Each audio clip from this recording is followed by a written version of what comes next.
Vivemos em uma época estranha, em que o sofrimento parece ter se tornado uma espécie de moeda social.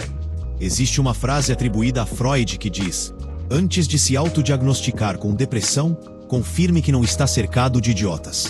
A princípio, soa ríspida, quase grosseira, mas carrega uma verdade perturbadora. Muitas vezes confundimos frustração, tristeza ou tédio com doenças reais, e acabamos usando diagnósticos sérios como rótulos para nossas emoções cotidianas. Não se trata de minimizar a dor alheia, muito menos de deslegitimar quem sofre de verdade.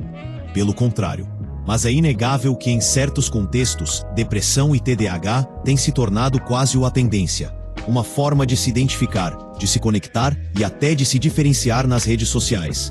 É como se, ao assumir publicamente sintomas ou diagnósticos, a pessoa conquistasse reconhecimento, pertencimento e uma espécie de aprovação social silenciosa. O problema não está em falar sobre saúde mental. O problema está em transformar sofrimento em estética, em algo que precisa ser exibido, compartilhado e reconhecido. Existe uma linha tênue entre conscientização e romantização, e a sociedade parece estar tropeçando nesse limite. A internet, com seus algoritmos e feeds intermináveis, potencializa essa tendência. Um post sobre ansiedade, um vídeo falando sobre cansaço mental, uma frase poética sobre tristeza, tudo isso gera engajamento, curtidas e comentários. E rapidamente essas expressões de dor se transformam em conteúdo performático, em um espetáculo da melancolia. É preciso observar que esse fenômeno não acontece apenas entre adolescentes. Jovens adultos, influenciadores digitais e até pessoas mais maduras acabam absorvendo esse comportamento, reproduzindo padrões que misturam sinceridade emocional e estética cuidadosamente construída. Não é coincidência que a música também tenha se tornado um veículo poderoso nesse processo. Artistas de diversas gerações ajudaram a popularizar uma estética melancólica, em que músicas lentas, letras introspectivas e atmosferas sombrias passam a ser vistas como símbolos de autenticidade. A música, por sua própria natureza, serve como um espelho da experiência humana. Ela traduz dores, angústias, frustrações e ansiedades em sons e palavras. No entanto, quando essas expressões são consumidas de forma constante e descontextualizada, acabam formando referências para a própria vida emocional dos ouvintes. Jovens e adolescentes se identificam com a tristeza, o vazio ou a ansiedade expressos nas canções, e acabam assumindo essas características como partes de sua própria identidade. O que era expressão artística se torna um guia para o comportamento, uma referência para o modo de sentir e até para o estilo de vida. Essa identificação, quando não mediada pelo cuidado e pela informação correta, pode gerar consequências problemáticas. O autodiagnóstico se tornou uma prática comum. Basta assistir a um vídeo rápido na internet, ler alguns posts ou seguir contas que descrevem sintomas genéricos, e muitos se convencem de que têm TDAH, depressão ou ansiedade clínica. A internet oferece informações, mas também confunde. O engajamento com o sofrimento alheio transforma experiências individuais em padrões universais, e o que era um pedido de ajuda legítimo vira uma espécie de moda emocional. Isso não quer dizer que todas as pessoas que se autodiagnosticam estejam enganadas, mas é necessário perceber que há um componente performático, social e estético nesse comportamento. A romantização das doenças não é apenas um fenômeno individual, é cultural e social.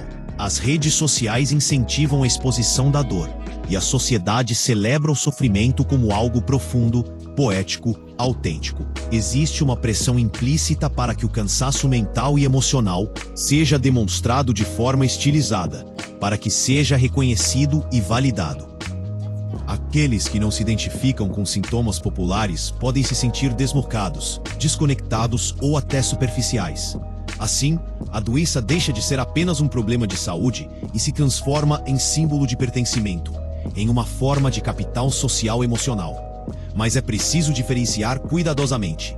Nem todo jovem que se identifica com um post triste ou com uma música melancólica está banalizando a doença. Nem toda expressão de dor é performática. Muitas pessoas realmente sofrem, e sua dor é legítima. precisa de atenção e merece empatia. O que criticamos é a tendência crescente de transformar sofrimento em estética, em algo que se consome e se reproduz sem reflexão, sem cuidado e sem a devida seriedade. Não se trata de julgar quem sofre, mas de analisar como a cultura e as redes sociais moldam a percepção da dor e da doença. Essa estética do sofrimento se reflete também na linguagem. Frases poéticas, legendas reflexivas e conteúdos visuais sobre tristeza ou cansaço mental circulam incessantemente. Elas reforçam a ideia de que sentir-se doente, ansioso ou deprimido é natural, quase obrigatório, e que a identidade individual deve passar por essa lente de sofrimento. A consequência disso é dupla. Por um lado, aumenta a visibilidade de condições de saúde mental e gera identificação. Por outro, cria confusão sobre o que é experiência normal, o que é doença real e o que é uma forma de performatividade social. O autodiagnóstico, portanto, não surge do nada. Ele é alimentado por uma cultura que valoriza o sofrimento. Celebra a melancolia como algo elegante, profundo ou sofisticado. A música, a estética e os conteúdos visuais reforçam padrões de dor que se tornam desejáveis ou aspiracionais. É como se sentir triste, ansioso ou hiperativo fosse um símbolo de inteligência, sensibilidade ou autenticidade. Essa romantização, no fundo, desvia a atenção do que realmente importa: cuidado, tratamento e compreensão. Além disso, a socialização digital faz com que cada sofrimento seja comparado e medido. Muitos jovens observam postagens de outros e avaliam: será que minha tristeza é profunda o suficiente? Será que minha ansiedade é real?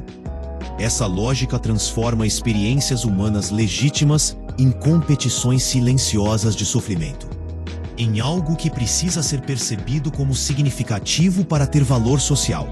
A dor passa a ser validada não por sua intensidade ou impacto real, mas por sua visibilidade, estética e reconhecimento em redes sociais. É necessário, então, refletir sobre nossos próprios comportamentos. Quantas vezes nos pegamos admirando uma frase triste, curtindo uma música sombria ou nos identificando com sintomas que podem não nos representar de fato? O ponto central é: Strong. É possível falar sobre dor sem transformá-la em estilo de vida. É possível reconhecer sofrimento sem fazer dele uma identidade performática. Conscientizar, alertar, refletir e compartilhar experiências é diferente de glamorizar, reproduzir e transformar a doença em estética. A linha é fina, mas perceptível quando se observa com atenção e honestidade. B. Não podemos esquecer que a romantização das doenças tem efeitos reais. Ela influencia como os jovens percebem a própria saúde mental, como se relacionam com os outros e até como buscam ajuda profissional. O risco de normalizar sintomas, minimizar tratamentos ou atrasar diagnósticos é concreto. Mas, ao mesmo tempo, é fundamental não generalizar. Existem milhares de histórias individuais de sofrimento real, de superação, de luta silenciosa, que não se encaixam em tendências ou modas. Cada experiência é única, e qualquer análise cultural precisa respeitar isso. Ao final, a reflexão se impõe. A dor existe e precisa ser ouvida. Mas transformar a dor em estética, em tendência ou em rótulo é perigoso. Não se trata de negar sofrimento, mas de reconhecer o contexto em que ele circula, o papel da cultura, das redes sociais e da música na construção de identidades baseadas na dor. Sofrer não é bonito, e a saúde mental não é acessório. A cura, o cuidado e a compreensão são muito mais importantes do que curtidas ou reconhecimento social. E no fim, talvez a lição mais importante seja simples: sentir-se triste, ansioso ou cansado é humano. Buscar ajuda, refletir sobre si mesmo e compreender a própria mente é necessário. Mas precisamos ter cuidado com a moda do adoecimento, com a tendência de transformar doença em identidade, com a glorificação do sofrimento. Porque, como Freud nos lembra de forma provocadora, às vezes não estamos doentes. Estamos apenas cercados de influências que confundem tristeza com doença. E reconhecer isso é o primeiro passo para falar sobre dor com responsabilidade, empatia e verdade.